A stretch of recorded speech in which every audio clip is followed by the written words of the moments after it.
Hello friends, welcome back to my channel. जय श्री कृष्णा। महाभारत में कई ऐसी रोचक कथाएं मिलती हैं जो व्यक्ति को संभावित कर सकती हैं। पांडव जो महाभारत के मुख्य पात्र हैं, उन्हें लेकर इस ग्रंथ में यह वर्णन मिलता है कि द्रौपदी 5 पांडवों की पत्नी थी। इसके अलावा भी सभी पांडवों के अलग अलग पत्नियां भी थी। आज हम आपको भीमसेन और हिडिंबा के विवाह से जुड़ी बात बताते हैं और बाद में उनके पुत्र का क्या हुआ और महाभारत के बाद हिडिंबा का क्या हुआ।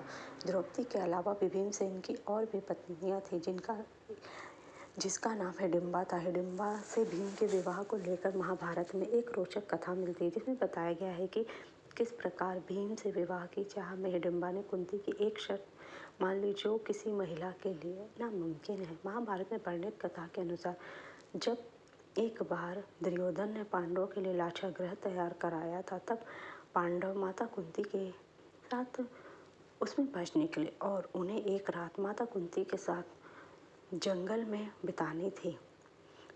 जब सभी पांडव और माता कुंती विश्राम कर रहे थे, तब भीमसेन पहरा दे रहे थे। इसी दौरान हिडिंबा जो एक राक्षसी थी, उनकी नज़र पहरा दे रहे भीम पर पड़ी और वह उन्हें मन ही मन पसंद करने लगी।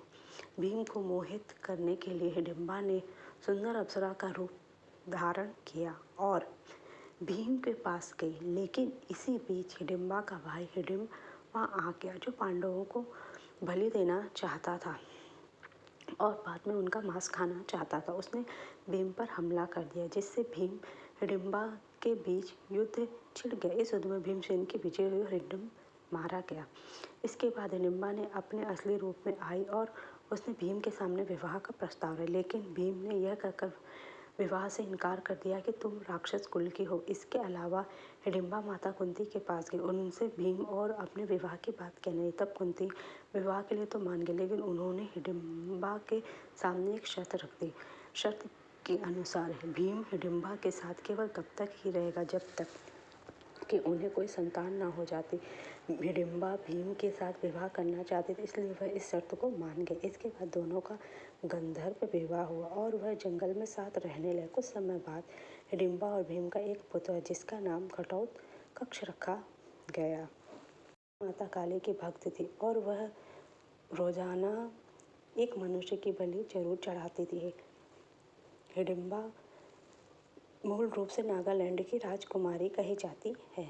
मनाली में हिडिंबा का एक प्राचीन मंदिर है। मंदिर के अंदर एक प्राकृतिक चट्टान है, जिसे देवी हिडिंबा का स्थान कहते हैं। इस चट्टान पर देवी हिडिंबा के पैरों के चिन्ह मौजूद है। स्थानीय बोली में इस चट्टान को ढूंग कहते हैं, इसलिए देवी को ढूंगरी देवी कहा जाता है। ये आदेश में महाभारत के युद्ध में अपनी जान देकर कर्ण के बाण से अर्जुन को बचाया था। भारत के युद्ध के बाद हिडिंबा तपस्या में लीन हो गई और राक्षसी जीवन से मुक्ति पाकर सिद्ध देवी बन गई। घटोत्कच जो माता हिडिंबा के पुत्र थे, उनका एक पुत्र था मर्वरिक और दूसरे का नाम अंजन पर्व था। भीम के पुत्र घटोत्कच का विवाह दैत्य राज मोरा की बेटी कामंठका से हुआ था। इस कामंठका को भगवान श्री कृष्ण से वरदान मिला था कि तेरी कोख से एक महावीर पुत्र का जन्म लेगा, जिसको युद्ध में कोई परास्त नहीं कर सकेगा। वह सर्वशक्तिमान होगा।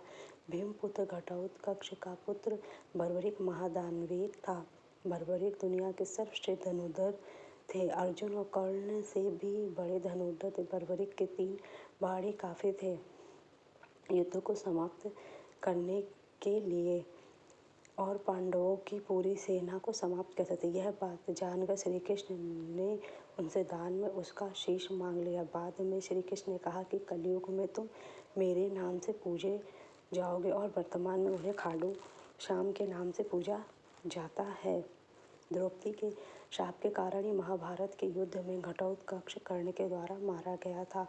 भीमपुत्र घटोत्कच की चर्चा उनके विशालकाय शरीर को लेकर और युद्ध में कोहराम मचाने को लेकर होती है। कर्ण ने अपने अमोघ अस्त्र का प्रयोग कर दुर्योधन के कहने पर भीमपुत्र घटोत्कच पर प्रहार किया, जबकि वह इस अस्त्र का प्रयोग अर्जुन पर करना चाहता था। यह ऐसा अस्त्र था जिस का वार कभी खाली नहीं जा सकता था, लेकिन वरदान अनुसार इसका प्रयोग एक बार ही किया जाता था। यदि कर्ण यह कार्य नहीं करता तो युद्ध का परिणाम कुछ और होता और युद्ध हार जाते। भीम की दूसरी पत्नी द्रौपदी थी। भीम कि हिडिंबा मूल रूप से नागालैंड की राजकुमारी, लेकिन पुत्र के जन्म के बाद पुत्र को पांडवों को सौंपकर वह हिमाचल प्रदेश के मनाली जिले में रहने लगी थी। यहीं पर उनका एक राक्षस योनि से देवी योनि में परिवर्तन हुआ था। इसी से यहाँ पर हिडिंबा का एक प्राचीन मंदिर है। मंदिर के भीतर एक प्राकृतिक चट्टान मौजूद है जिसमें देवी के पैरों के चिन्ह मौजूद हैं।